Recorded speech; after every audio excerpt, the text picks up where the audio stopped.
जादुई टोपी। ठंड का मौसम था और शाम का समय। कृष अपने छोटे से घर में गर्मी कर रहा था।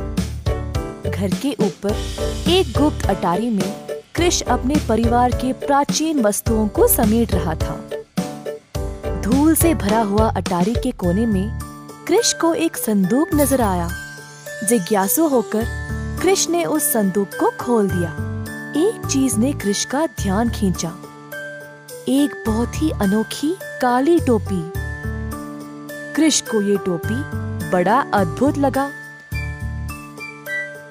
और एक पुराने शीशे में देखते हुए उसने टोपी को पहना।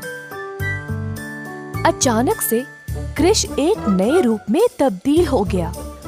वाह, कमाल है! इस टोपी को पहनते ही मुझे ऐसा लगा जैसे मैं हवा में तैर रहा हूँ। तो वह आश्चर्य रह गया क्योंकि वह सच में हवा में तैर रहा था। कृष के दिमाग में ये योजना थी कि वह एक सर्कस बनाएगा। उसने सोचा कि वह गजब की चीजें और अद्भुत चमत्कार दिखाएगा जो कोई सोच भी नहीं सकता। ये काली टोपी कृष की पूरी जिंदगी बदलने वाली थी।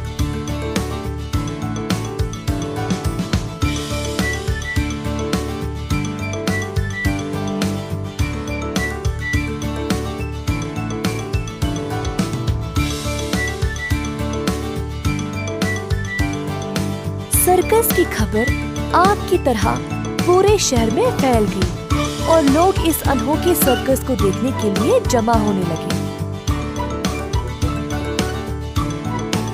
इन सब हलचल के बीच थी एक बूढ़ी महिला। वो सोचने लगी कि ये सर्कस अचानक से कहां से आया।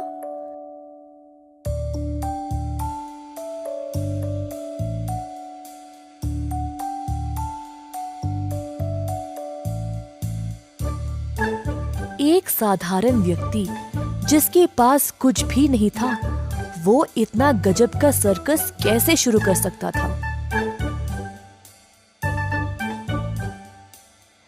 उत्सुक होकर बूढ़ी महिला ने कृष का पीछा करते करते उसके घर पहुंची और उस पे जासूसी करने लगी। घर की खिड़की से झांका तो बूढ़ी ने कृष को वो जादुई टोपी को उतारते हुए देखा। बूढ़ी महिला उस टोपी को अब चुराना चाहती थी, अपने आप को जवान और सुंदर बनाने के लिए।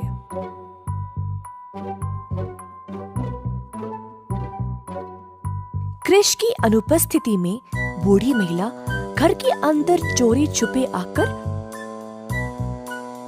टोपी उठा ले गई।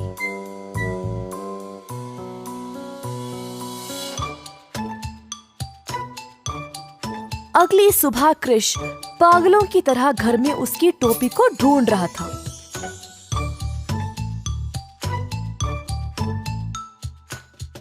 टोपी गुम होने के कारण कृष बाहर भाग निकला ढूंढने के लिए। कुछ दूर पहुंचने के बाद उसने देखा कि एक जगह भीड़ जमी हुई थी। जल्दी से वह आगे बढ़ते गया और रास्ते में उसने अपने दोस्त श्याम से पूछा कि वहाँ हो क्या रहा है। श्याम ने बोला कि कोई सुंदर सी लड़की वहाँ नाच दिखा रही थी और शहर के सारे लोग यही देखने आए हुए हैं। कृष उस लड़की के बारे में जानने के लिए उत्सुक था और भीड़ की ओर भागा। कृष ने देखा कि एक लड़की नाच दिखा रही थी, रंगीन कपड़े और एक लंबी लाल टोपी पहने हुए। कृष को संदेह हुआ।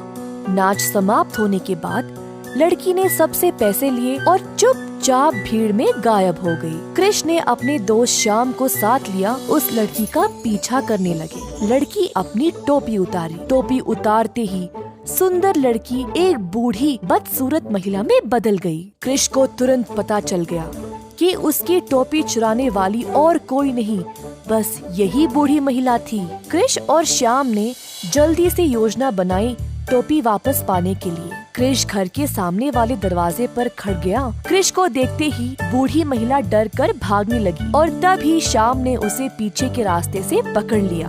बूढ़ी महिला ने दावा किया कि टोपी उसकी ही थी। कृष और श्याम ने उसे समझाया कि उसने चोरी करके बहुत गलत किया। बूढ़ी महिला परेशान हो गई और अंत में उसने टोपी वापस कर दिया। कृष और श्याम काली टोपी को लेकर वापस सर्कस चले गए। कृष ने शहरवासियों का मनोरंजन करना जारी रखा। अंततः कृष की मुलाकात एक सुंदर लड़की से हुई जिससे उसने शादी कर ली और साथ साथ खुशी से अपना जीवन गुजारा।